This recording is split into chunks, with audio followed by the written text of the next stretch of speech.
As a preface to this video, I really tried to get a radio video out today, but I just ran into all manner of technical difficulties, and yeah, it just wasn't in the cards. The final straw was the last several minutes of my footage being missing on the reshoot of the footage, so I just had to throw in the towel on that one, and this is going to be a quick video. This very nice late 1970s clock is the Digital Concepts time tube. It's one that I had been looking for quite a long time, just because I really liked the look of it. Most digital clocks of the 1970s were plain wood grain boxes, so this interesting acrylic and real wood combination really stands out. The reason it's blinking like that is because I just plugged it in and I haven't set the time yet. These two controls here are original, and this one I added. I'll get to that in a little bit.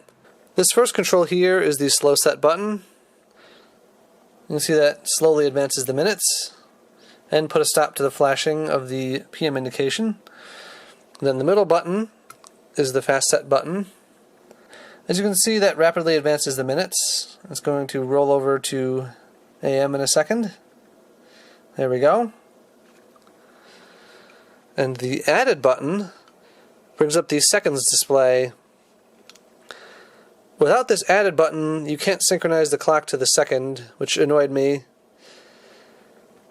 Now if you continue to hold down this button here, and then press the first button, the slow set button, it'll stop the seconds.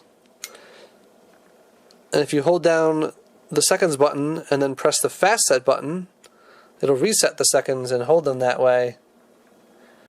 Using that added control, you can synchronize this clock to the exact second, which is what I wanted.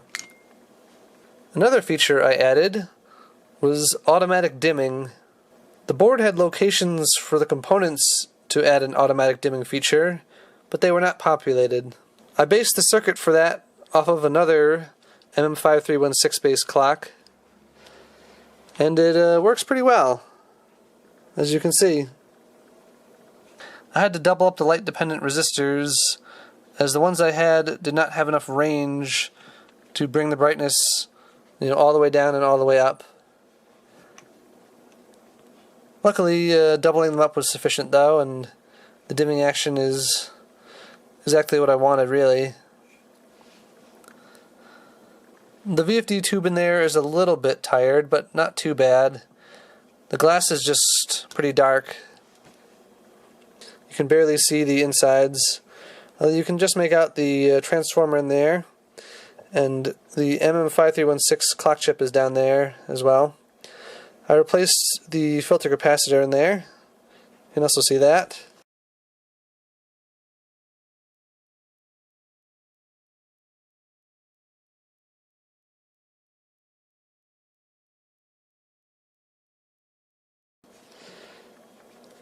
And I reworked the wiring to the switches. Oh, I also added these feet to the bottom of the clock. Those were not there originally, but I didn't want the clock sliding around. I think the end result is pretty nice though. Alright, thanks for watching.